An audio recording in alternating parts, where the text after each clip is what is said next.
Joining us now is political analyst and author of the Great American Political Trivia Challenge, Rich Rubino. Rich, thank you for joining the program. Sure. You're welcome. My pleasure. So one of the biggest points of contention, as you know, are the changes to health care, and namely the narrowing of Medicaid eligibility. This was a major concern for a number of lawmakers, specifically over those anticipated impacts on rural hospitals. How do you see this playing out, Rich, and how do you think these moves, or should I say, will these moves pose a challenge for the Republican Party as we look ahead?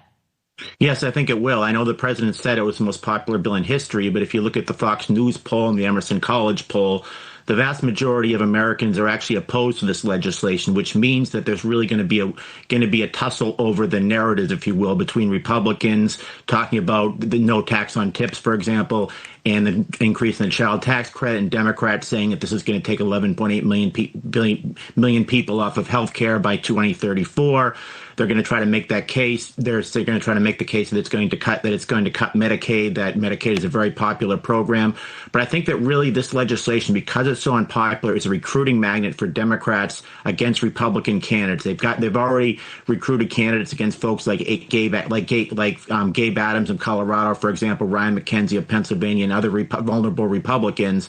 This could very well be, I think, the worst nightmare for the Republican Party. Is this becomes like 1994 when the Democrats lost 54 seats in the House, 8 in the Senate, in part because of so-called Hillary care, became very unpopular. And the other one would be Barack Obama in 2010 when he signed the Affordable Care Act, which is popular now, but not popular at the time. And consequently, the Republicans used it. They recruited top-tier candidates, and the Democrats lost 63 seats in the House of Representatives that year.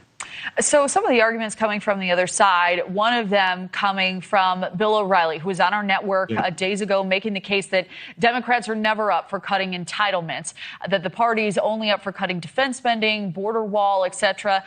What are your thoughts on those points, and that it also puts the onus on Republicans, in his words, he said this, to make these moves in order to keep our books somewhat balanced?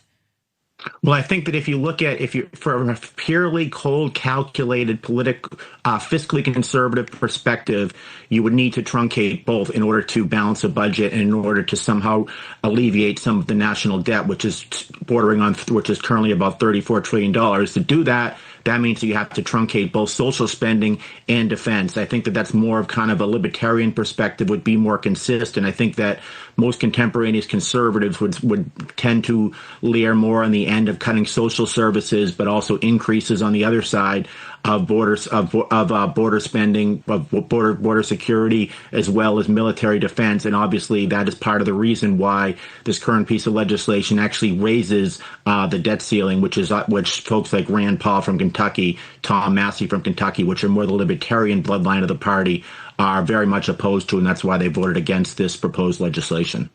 All right, we have about 30 seconds left. I appreciate that response. I do want to talk to you about the new boost in funding for deportations. You know, this comes as we've seen nationwide protests against ICE. Republicans are generally winning on border security. The president is.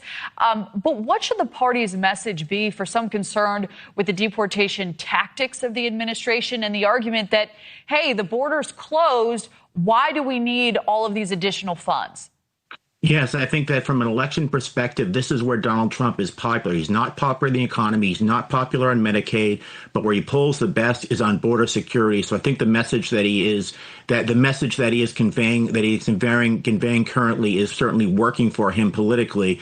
But I think that when it comes down to the midterm elections, I think that Americans are going to be more concerned about Medicaid, more concerned about the economy, more concerned about health care in the aggregate, and border security will probably be more of a secondary or tertiary issue. Yeah, high stakes. Rich Rubino, great to get your take. Thank you. Thank you. Thank you so much for having me on again.